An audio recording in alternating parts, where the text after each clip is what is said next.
yaxşı qaz tapırlar ya. Hər axşam məni çağırırlar kafeyə. Güya kişilər mənə qonaqlıq verəcək. Mən başı baxmışım da 100 qram dilmaraq deyən kimi ağlım özümü idarə eləmir. Demək neçə gündür məni çağırırlar qonaqlıq, güya mənə qonaqlıq verirlər ha. 100 qram dilmə deyəndən sonra şirə dönürəm. Nə edirəm mən? Şot mənlikdə yeyin kiçinə qədər istəyirsiniz.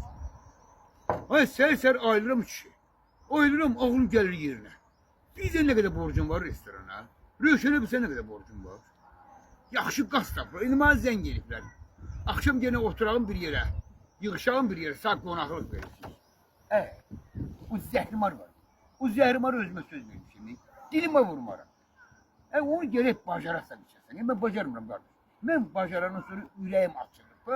Eşşək kimi işlə, aparsan yedizdir. Yaxşı dostlarım var. Qaz axtaran dostlarım. Aparıb yedizdir onları İsmail. Ay! Yıkılmışam, kürəyim dağılır istədim. Dünən axşamda bir işmişəmsə, büyük dalqatda yıkıldım. Elə haqq olub, canım çıxsın sənin. Sən oğlu.